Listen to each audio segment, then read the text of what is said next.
It's a new year, hopefully a new you, and that you're going to subscribe to better eating habits. I know I'm going to try this year. Dr. Brittni Robertson joins me now to talk about this and to talk about the fact that only 1 in 10 adults in this country gets enough fruits and vegetables. That's a sad statistic. Yeah.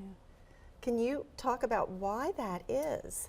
Yeah, well, just having access to the right foods, having the knowledge about what food you should be eating, how much food you should be eating, I think all that plays a role into why there's a deficit in how many adults in general are eating a proper diet.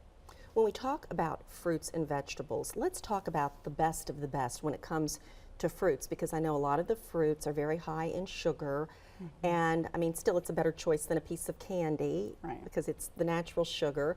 But what are the fruits that you really like, that you think are the healthiest? Yeah, so I think of fruits, anything with the name berry on the end, so like strawberries, blueberries, raspberries, those tend to be lower in sugar. Any of the fruits that have a core to them, like an apple, something like that, those are lower in sugar as well. So if you kind of stick to those fruits, then you're safe. Okay, finish this sentence for me. Good nutrition equals... I would say good nutrition equals a healthy, balanced diet, eating a variety of foods, eating the proper portions of those foods. So think that a colorful plate is a healthy plate.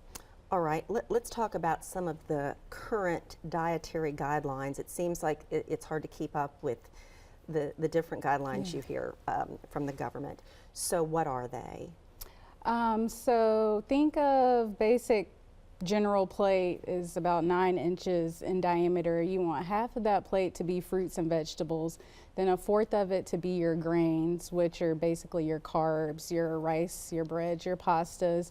You want to focus on whole grains, those are healthier, and then the other fourth of the plate is your protein. Just a fourth of the plate? Yes. Is it still, like they talk about the piece of meat, whether it's beef, pork, chicken, to be about the size of the palm of your hand? That's what I was taught a long time ago. Yes, that's correct. So a typical portion size is about the size of your palm, or think of like a deck of cards as well.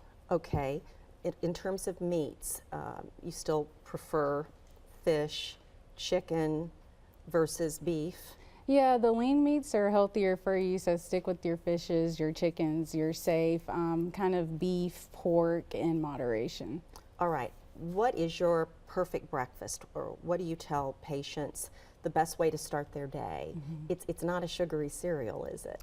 No, it's not. I would tell them to stick to something that's high protein, low carbohydrates, low in saturated fats as well, low in sugar. So that's the best way. If you're doing milk, low fat milk is best if you're going to have that with breakfast. Do you like almond milk?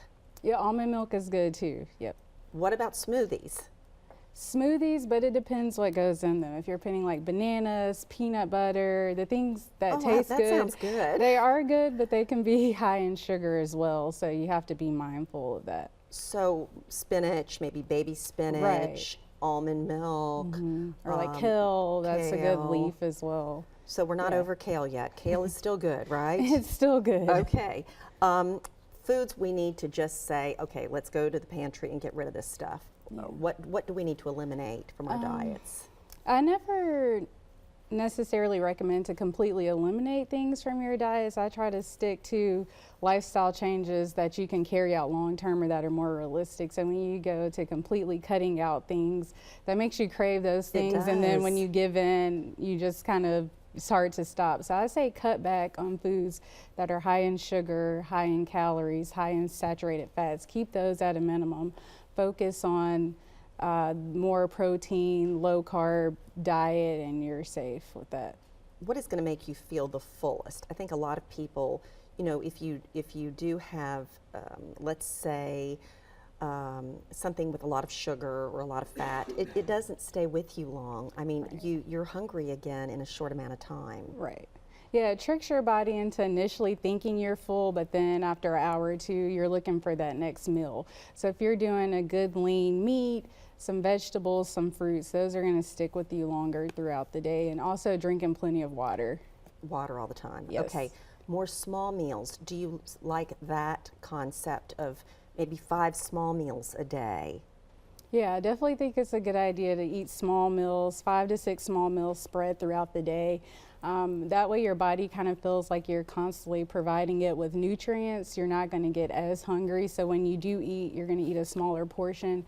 You're going to eat healthier things because you're not starving. Your body's not going to go into starvation mode. So definitely smaller meals throughout the day is the way to go. We know, of course, that regular physical activity goes hand in hand with a good healthy diet for a healthy lifestyle. What about the updated guidelines for physical activity? It seems like they lowered the amount of time each week that they say you need to exercise. Yeah, so they're recommending that you do 150 minutes of moderate activity per week, including 2 days out of that week of muscle strength training. So that's using weights or using your own body weight, like push-ups or something like that. The previous guidelines also recommended that you worked out for at least 10 minutes at a time, but they're cut back on that number, and they're saying even just a few minutes at a time is effective. It really is. Okay, that's important to know for a lot of people who they beg, borrow, and steal to have any time during the day for themselves to work out. So how do we incorporate these healthy habits into our lifestyle when we are just pushed for time? Right. Well, definitely I would say planning ahead. So if you're planning for the week that's coming up, staying organized, all those things will help you kind of carve out how you're going to distribute your time during the day or during the week.